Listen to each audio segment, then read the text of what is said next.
I still remember the way the light came through their living room window that morning.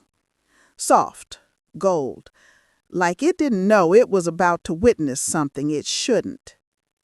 The kind of light that makes dust float slow in the air, quiet, gentle, unaware of heartbreak. I was sitting at the edge of their couch, my hands folded on my lap. My son, Marcus, was standing near the doorway. He couldn't quite look me in the eye. And his wife, Tasha, she was right beside him.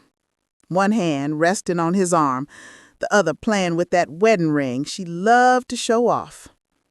It was her smile that told me what was coming. Not cruel, not loud, just a tight little smile that said, "This is already decided." Marcus cleared his throat. "Ma," he started, "we've been talking, and, we think it's best if you find your own place now." For a moment, I thought maybe he was joking, the kind of bad joke a tired man makes when he don't know how to say what's really on his mind. But then I saw her hand tighten around his arm, a small, quick squeeze, and I knew it wasn't a joke at all. My ears rang. Not from shouting, there wasn't any, just from the silence that came after. I didn't cry. I didn't speak. I just nodded a little, like I already understood something my heart hadn't yet caught up to. You see, I'd moved in with them after Marcus called me one winter night. Said, "Ma, you shouldn't be alone no more. Come stay with us." And I did. I sold most of what I owned, packed my clothes, my Bible, and my old photo albums, and took the train right there to Chicago South Side. For a while, it was good. We'd eat dinner together, laugh about little things. I'd watch TV in the evenings while Tasha worked late, and when Marcus came home, he'd kiss me on the forehead, just like when he was a boy. But slowly, the house changed. My place in it changed. I could feel her eyes on me sometimes when I cooked, when I spoke, when I offered advice she didn't ask for. There was this unspoken thing between us, like two women standing on opposite sides of the same bridge, neither one willing to cross. And now, here we were. Her standing tall beside my only son, smiling that quiet smile. Him avoiding my eyes, his voice trembling between guilt and obedience. I took a deep breath, looked at both of them, and said the only words I could manage. "All right, baby, I understand." Then I stood up, smoothed out my skirt, and walked toward the guest room, my room, to start packing. And as I closed the door behind me, I finally let one tear fall. Just one. Because a mother learns to cry quietly when her child chooses someone else's comfort over her love. When you spend most of your life alone, you learn to fill silence with little things. For me, it was the sound of gospel music on Sunday mornings, the smell of coffee brewing before dawn, and the hum of the city buses outside my window. I moved to Chicago when Marcus was 5. We came from a small town in Mississippi, just the two of us, a suitcase, and a little dream I didn't dare say out loud. His daddy had already drifted away by then, saying he wasn't ready for family life. I didn't chase him. I'd done enough chasing. We rented a tiny apartment off 63rd and Cottage Grove. Peeling wallpaper, squeaky floors, but it was home. I worked double shifts at a laundry downtown, then later found steadier work cleaning offices at night. I'd leave a plate of food for Marcus before I left, and sometimes, when I got home past midnight, I'd find him asleep at the kitchen table, his little hand still on his homework. Those were hard years, but they were full, too. He was my reason, my light. On Saturdays, we'd ride the bus to the park, share a sandwich, and talk about everything: superheroes, school, what he wanted to be when he grew up. He used to tell me, "Ma, one day I'm gonna buy you a big house and you won't have to work no more." I used to laugh and say, "Baby, just buy me a porch swing and a little piece. That's all I want." Time passed faster than I thought it would. Marcus grew tall, deep-voiced, handsome, a young man with his daddy's eyes but my stubborn heart. He graduated high school, got a job at an auto shop, and then later went to community college for business. Every step of the way, I stood right there, clapping, praying, saving a few dollars here and there for him. He used to call me every morning, even after he moved out. "Just checking on you, Ma." That phone call was my coffee some days, the thing that kept me standing. When he met Tasha, I was happy for him, truly. She was pretty, polished, ambitious, worked at a bank downtown. The first time he brought her over, she wore this neat gray suit and called me Miss Gloria. I told her, "Just Gloria, baby. I don't need no miss in front." She smiled, but it didn't quite reach her eyes. Still, I tried. Lord knows I tried. I cooked for him on Sundays, collard greens, cornbread, baked chicken the way Marcus liked it. She'd eat a little, compliment the food politely, then check her phone under the table. I told myself it was just nerves. Young women today were different, I thought. After they married, things moved fast. They bought a house on the west side, 2 bedrooms, clean little porch, flowers out front. I remember the day they invited me over to see it. Tasha had decorated everything in soft gray and white, not a thing out of place. Marcus hugged me at the door, grinning. "We finally made it, Ma." And I believed him. For a while, I kept my distance. I didn't want to interfere. But then that winter came, the one where the city shut down from snow, and I slipped on the ice outside my building. The doctor said I needed rest, maybe shouldn't live alone for a while. Marcus came by with groceries and saw how I was managing. Slow, tired, the heat acting up again in my old apartment. That's when he said it. "Ma, come stay with us, just till you get back on your feet." I hesitated. You never want to feel like a burden, especially to the child you work your whole life to protect. But the look in his eyes, it reminded me when he was little, begging me not to work another night shift. So I said yes. I packed 2 suitcases and a small box of memories, Marcus's baby shoes, a few church hats, my photo albums, and a little porcelain angel that used to sit on our kitchen counter. When I arrived, Tasha met me at the door, smiled tight as always. She took my bags and led me to the guest room, said it was just temporary, but that it would do. And for a while it did do. I tried to stay out of their way, helped with laundry, cooked dinner sometimes, kept things tidy. Tasha worked long hours, so most evenings it was just me and Marcus watching TV. Old reruns, sports, sometimes just sitting quiet together. But I could feel the space shrinking. At first it was little things. Tasha rearranging the kitchen after I'd cooked, her sighing when I folded towels wrong, or the way she'd close their bedroom door the minute I walked down the hall. Then came the whispers, the arguments that started after I'd gone to bed. I'd hear my name sometimes. "She's just trying to help," Marcus would say. And Tasha's voice, sharp, cutting through the walls. "This is our house, Marcus. I didn't sign up for your mama living here." I'd sit on the edge of my bed, hands clasped, praying under my breath, "Lord, give me strength to stay soft when the world feels hard." I told myself it would pass, that maybe she just needed time. But the air in that house grew heavy. Even the walls seemed to hold their breath. Still, every morning I made breakfast. Eggs, toast, coffee, the smell filling the kitchen before sunrise. Marcus would come in, kiss my cheek, and say, "Thanks, Ma." And for that moment, it felt worth it. Then one morning, I noticed something missing. The angel figurine I'd placed by the window, Gone. I found it later in a drawer, wrapped in tissue paper, like it didn't belong. That's when I knew the change wasn't coming. It was already here. I'd just been too hopeful, too used to pushing pain into the background. I stayed quiet.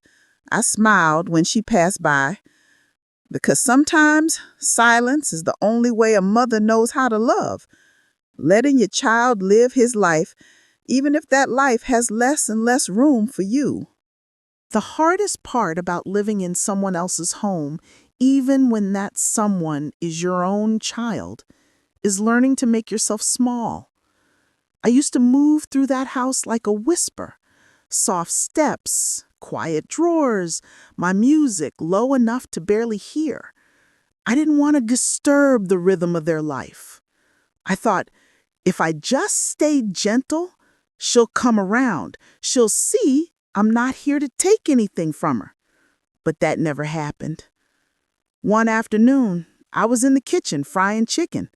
The smell filled the house, golden and warm, just like Sundays used to smell when Marcus was little. I was humming to myself, "Take my hand, precious Lord," when Tasha came in from work. She didn't say hello. She just stood there, purse still on her shoulder, and asked, "Did you have to use all that grease?" I froze for a second, spatula midair. "Oh, well, baby, that's how I've always done it. Makes it crisp." She frowned. "Yeah, but it gets everywhere. The stove's all splattered now." I looked at the pan, then back at her. "I'll clean it up soon as I'm done."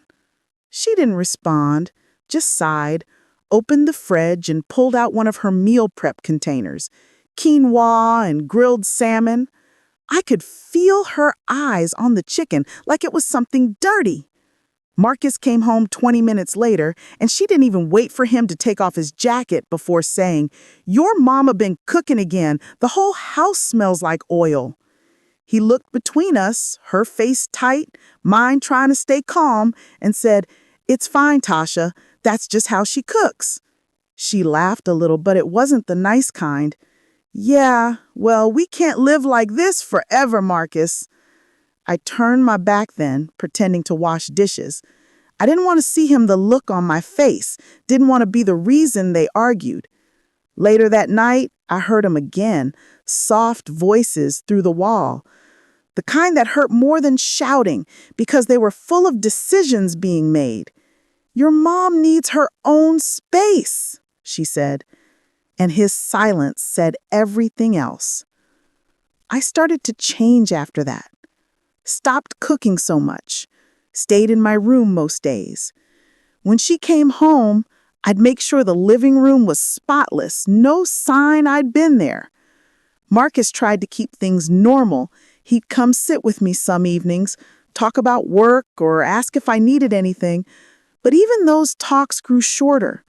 His eyes carried that tired look, the kind that comes from being pulled in two directions.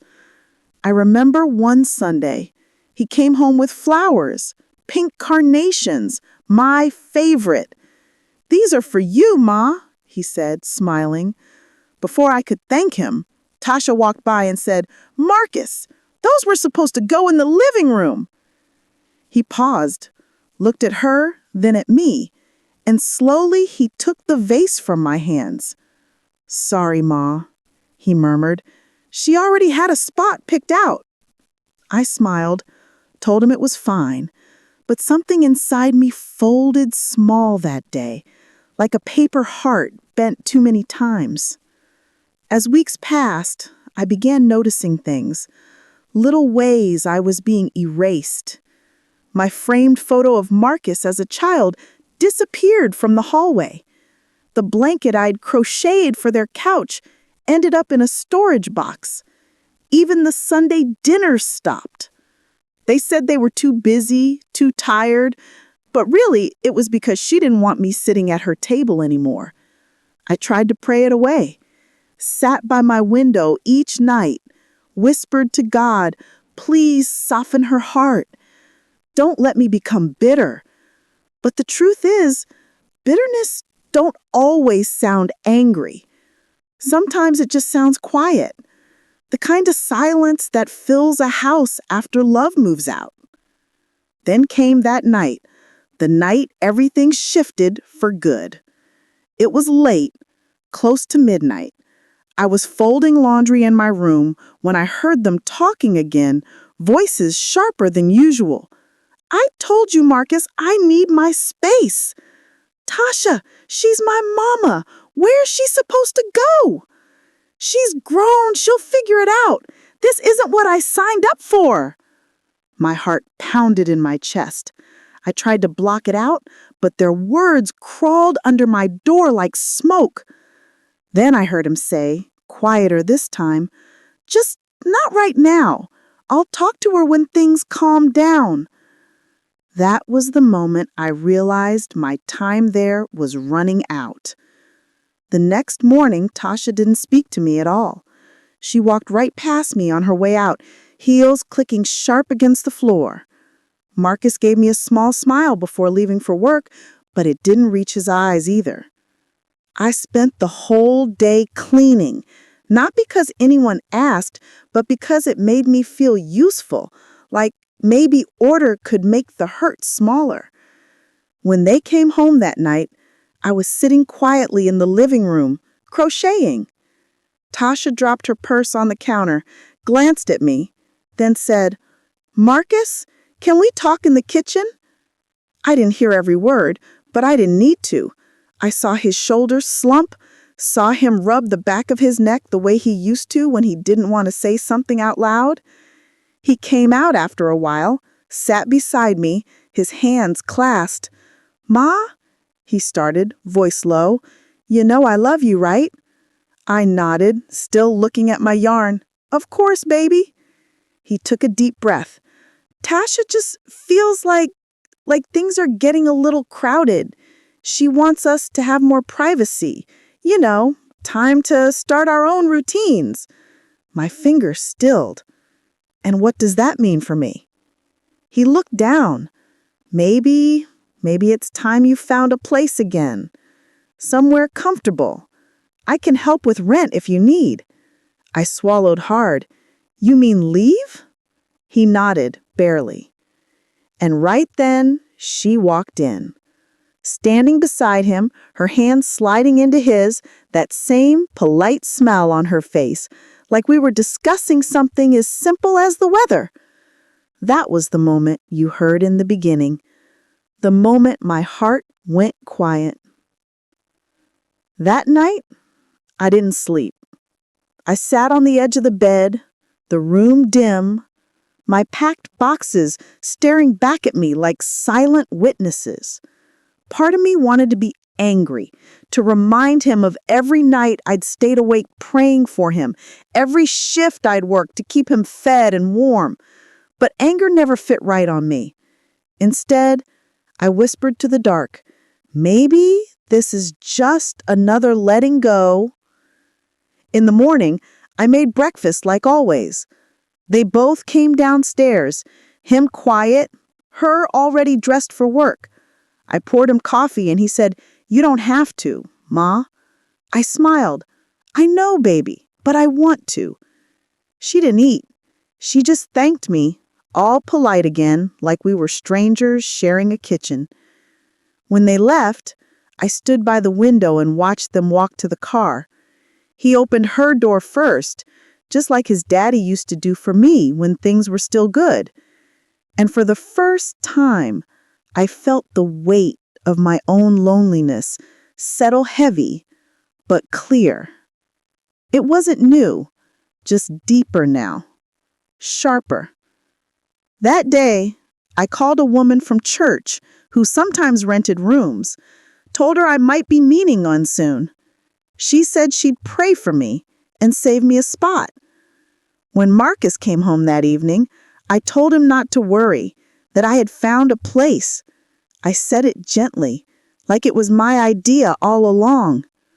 He looked relieved, which hurt more than anything else.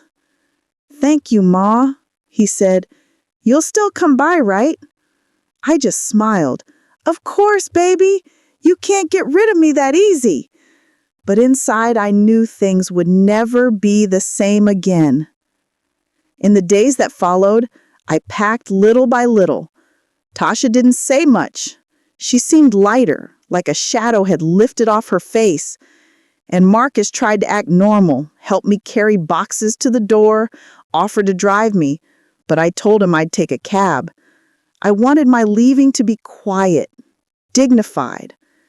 On my last night there, I walked through the house after they'd gone to bed, touched the frames, the kitchen counters, the couch where we used to watch TV. Everything was so still, so clean, like I'd never been there at all. In the hallway, I paused by their bedroom door. I could hear them breathing. Two people wrapped up in their own world. And for a moment, I saw him as a little boy again, curled up beside me during a thunderstorm, whispering, "Don't leave me, Ma." I closed my eyes and whispered back to the memory, "This time, I will." Then I turned, went to my room, and sat down on the edge of the bed, the same spot where all my stories seemed to begin and end.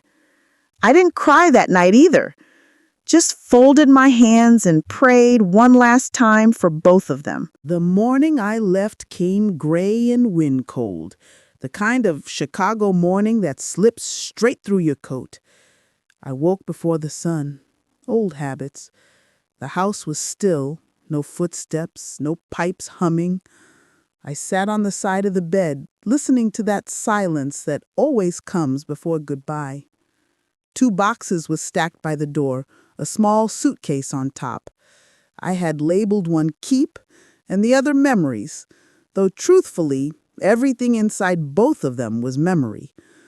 The little angel statue, Marcus's report cards, a coffee mug with a chip on the rim. Small things that proved I'd been somebody's mother once. I dressed slow, choosing my good coat, the burgundy wool one Marcus had bought me last Christmas. I remember him saying, "You need something warm, Ma. Chicago wind don't play." I smiled at that memory as I buttoned it, even though the buttons trembled in my hands.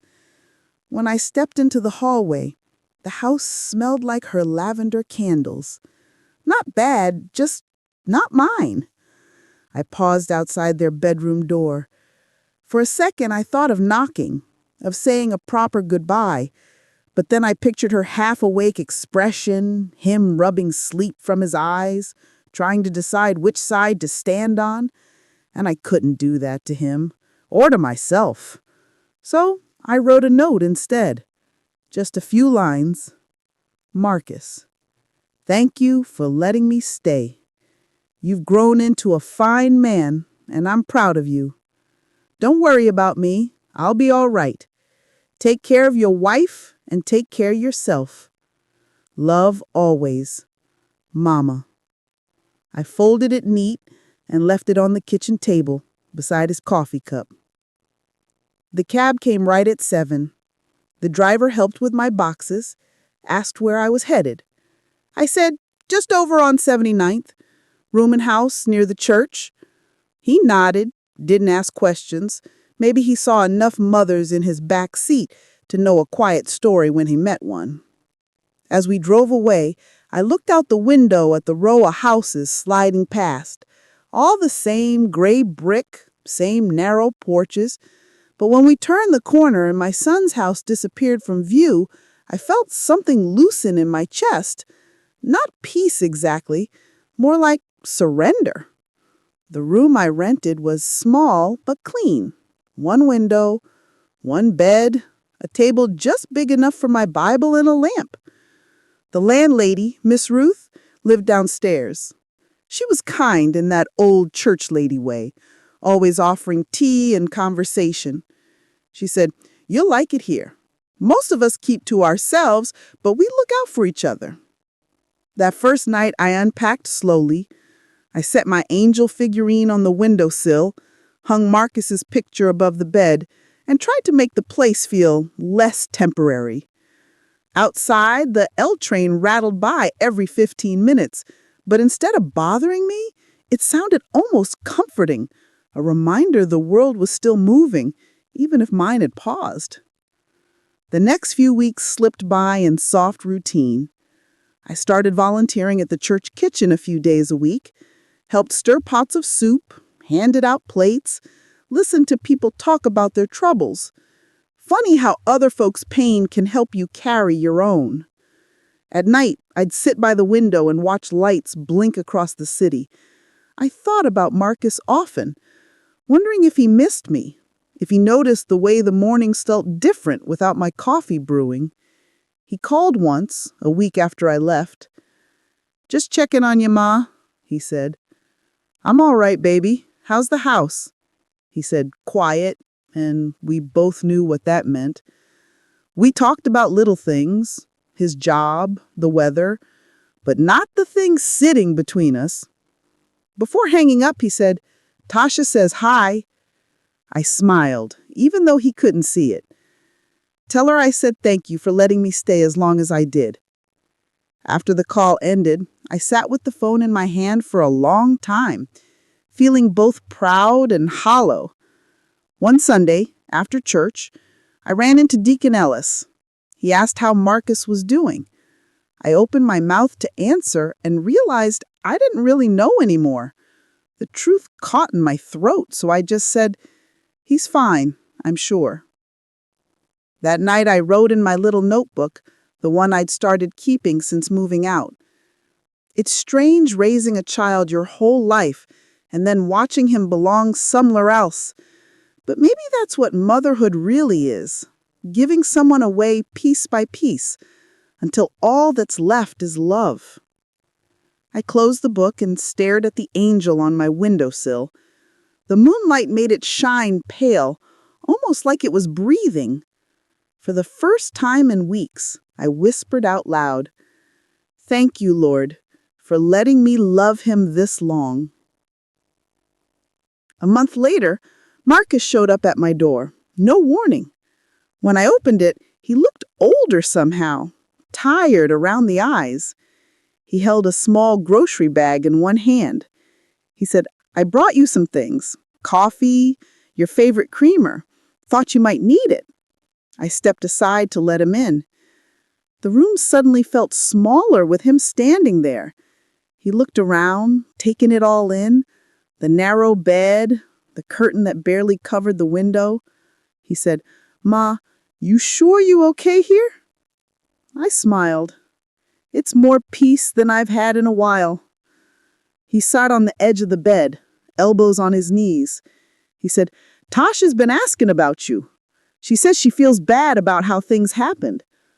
I raised an eyebrow. I said, "Is that so?" He nodded. He said, "She didn't mean for it to go that way. She likes things a certain way." I said, "I know, baby." He looked up surprised. He said, "You do?" "Of course. I've been that woman too. Wanting things just so, thinking it'll make life easier. Sometimes it just makes it lonelier." He didn't say anything after that. We sat in quiet for a bit, the city noise filling the spaces between our breaths. Before he left, he hugged me. Not quick, but tight, like he was trying to remember something. "I love you, Ma," I said. "I love you too, son. Always will." When the door closed behind him, I felt both broken and healed at once. Love can do that, cut and comfort in the same motion. Winter turned to spring, the air softened, church ladies started planting flowers outside. I found a small job watching my neighbor's grandchildren after school. The laughter of those kids filled up corners of me I didn't know were still empty. Sometimes the little girl would fall asleep in my lap, and I'd stroke her hair, whispering the same lullabies I once sang to Marcus.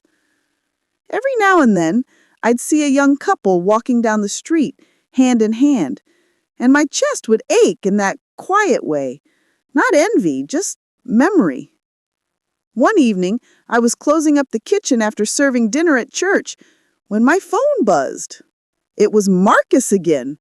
He said, "Ma, I was wondering if you could come by Sunday. Tasha's cooking. I hesitated. I said, "You sure she wants me there?" He laughed softly. He said, "She asked, Ma. She really did." I said I'd think about it. And all night I did. I prayed on it too. By Sunday morning, I decided to go, not because I expected anything to change, but because forgiveness only works if you practice it. When I arrived, Tasha opened the door herself. She looked nervous, wearing an apron dusted with flour. She said, "Hey, Gloria, come on in." The house looked the same, but smelled different. Lighter, maybe, a hint of sage. Marcus was setting the table. He said, "Glad you came, Ma." He smiled. Dinner was polite. Conversation about weather, work, the pastor's new sermon series. Tasha complimented my earrings. I complimented her cooking. There were no grand apologies, no big hugs, just small civility trying to grow into something larger. After dessert, Marcus walked me to the door. He said, "You sure you don't want to take leftovers?" I said, "I'm sure, baby. Thank you." As I stepped onto the porch, Tasha called out softly from behind him, "Good night, Gloria." And when I turned, she gave me a real smile this time, small but honest. I walked home under a pale street light, the night air cool against my face. For the first time in months, I felt something close to peace. That evening, back in my room, I poured myself a cup of coffee and sat by the window, and I thought about how love changes shape, how it doesn't disappear, just learns new ways to exist. I picked up my notebook and wrote, "Sometimes letting go is the only way to stay close. You step back, not because you stopped loving, but because love taught you how." Then I closed the book, turned off the lamp, and sat quietly in the bark. The city hummed outside, trains, laughter, wind moving through alleys. Life continuing. I realized I wasn't angry anymore. I wasn't even sad. Not in the old way. I was simply still. And maybe that's what acceptance really is. Not joy, not relief, just the peace that comes when you finally stop fighting what already is. Spring melted into summer, and the city took on that humid buzz that makes everything shimmer a little. I'd been in my little room nearly 6 months by then. What started as a stopover had turned into something like home, a small, humble peace I hadn't expected to find. Each morning I'd wake up early, make my coffee just the way I liked it, strong, a little sweet, and pour it into the same chipped mug I brought from Marcus's house. I'd open the window and listen to the street below. The kids running, buses hissing, somebody's radio playing old Al Green. It reminded me that life kept happening, even when nobody was watching. Some days I still thought about that morning I left, the note, the boxes, the silence, but the pain had softened around the edges, like a bruise fading under skin. What used to sting now just whispered. I'd go to church twice a week, Sunday service and Thursday night Bible study. The pastor's wife, Miss Evelyn, always saved me a seat near the front. One evening, after the sermon, she leaned over and said, "You got a kind of stillness about you lately, Gloria. Peace suits you." I smiled at that. I didn't always feel peaceful, but maybe I learned to carry my storms quietly. I'd also grown close to the children I watched in the afternoons. 2 little girls, sisters. They filled my days with noise and questions and sticky hugs. They'd sit at my table drawing pictures with crayons, their laughter bouncing off the walls like music. Sometimes they'd ask about Marcus, And I'd tell him stories, how he used to collect bottle caps, how he once tried to make pancakes without flour. They'd giggle, and I'd feel warmth rise up in me again, the kind that motherhood never really loses. Their grandmother, Miss Janine, often invited me for supper after I finished watching them. She'd say, "You too thin, Gloria. Come eat before you fade away." We'd sit on her porch in the evenings, fanning ourselves against the heat, trading stories about our grown kids, where they were, who they'd married, how they called less these days, but still said, "I love you" at the end of every conversation. There was comfort in that, knowing I wasn't the only mama learning to love from a distance. Then one Friday night, Marcus called again. "Ma, you up?" he asked. "I'm always up. Sleeping I've been strangers a long time." He chuckled, that same deep laugh I remembered when he was little. "I was just thinking about you. Tasha's out of town for work, so I've been fixing up the back porch. You know that step you kept saying was loose?" I smiled. "You finally fixing it?" "Yeah, guess you were right." "I usually am." We both laughed then, easy, like nothing heavy stood between us anymore. Then his voice got quiet. "Ma, I'm sorry for how I handled everything." I waited a moment, listening to his breathing on the line. "You don't owe me sorry, baby. You were just building your own home. I was just learning how to stop living in it." He said nothing for a while, then soft, "Still, I should have done better." I felt my throat tighten, but I kept my voice calm. "Life don't come with rehearsals, Marcus. We just do the best we can. You loved me even when it hurt. That's all I need to know."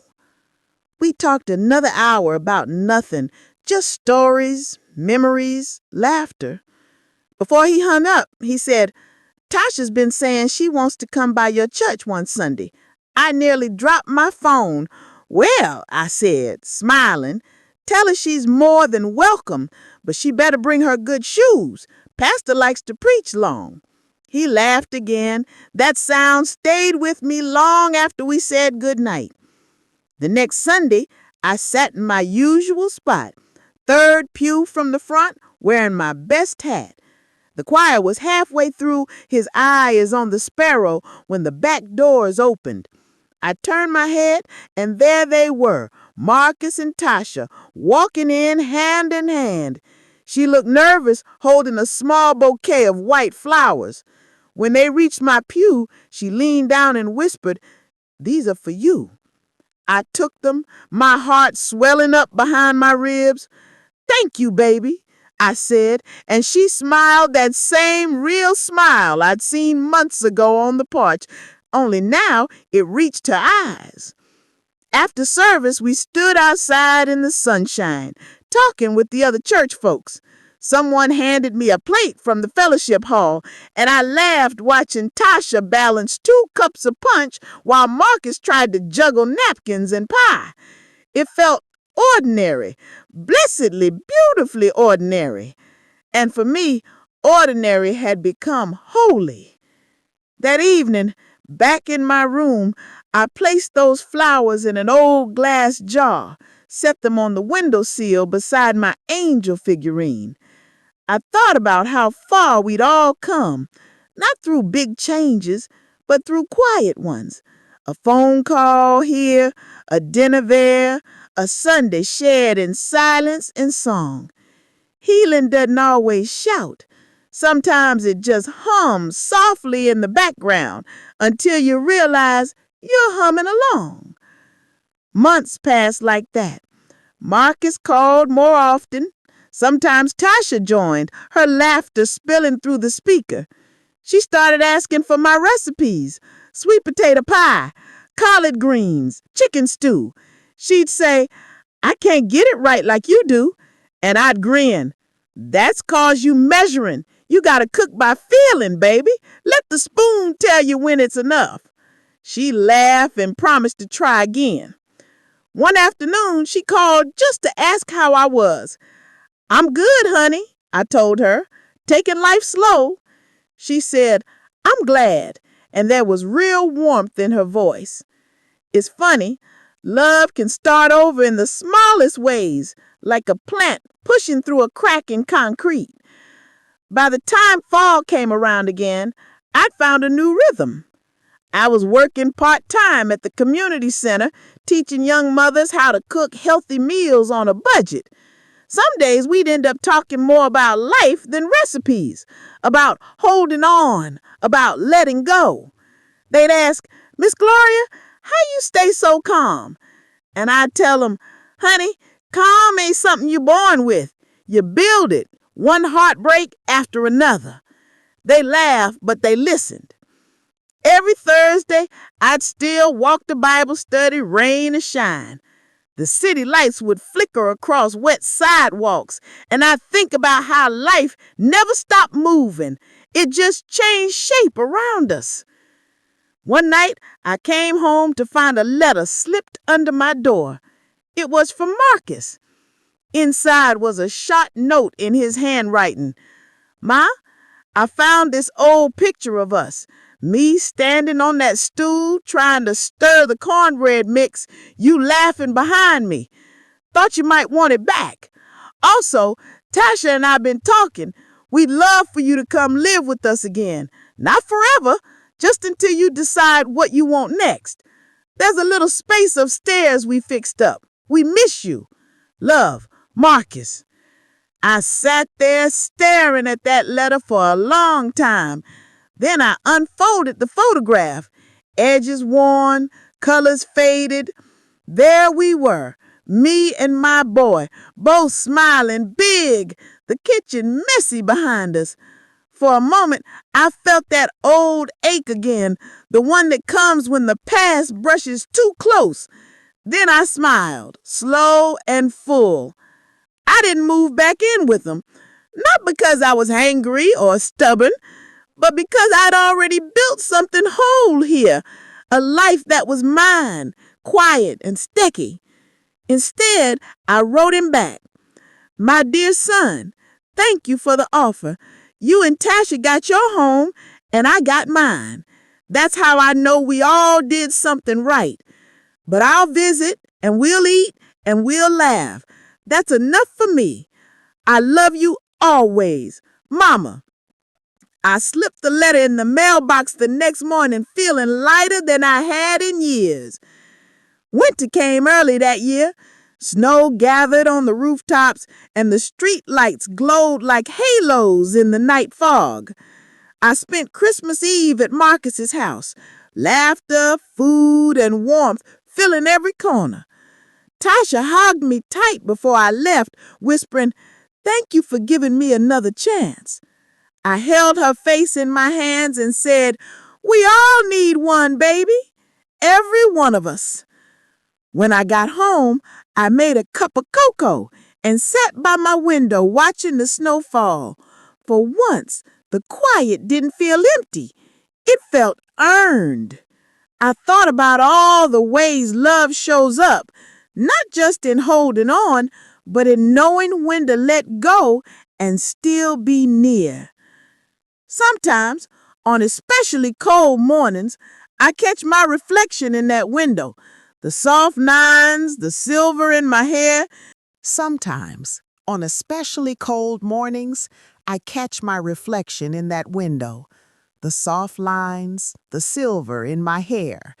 And I think, this is a woman who made it through, not with grand victories or applause, but with patience and prayer, and the kind of love that bends without breaking.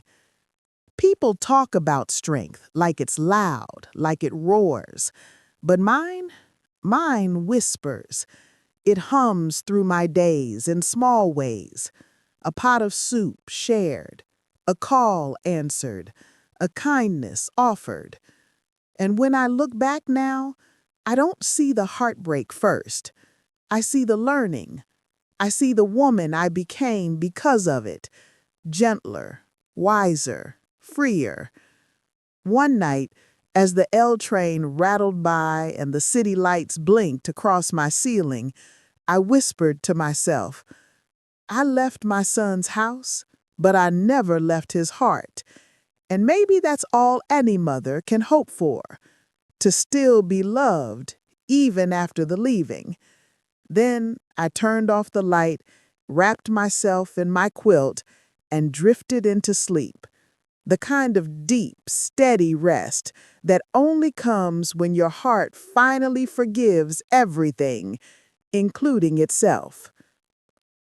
It's funny how life circles back. The things that once broke you start to make sense in a quiet, steady way. I used to ask myself why it all happened, why the child I raised turned into the man who asked me to leave.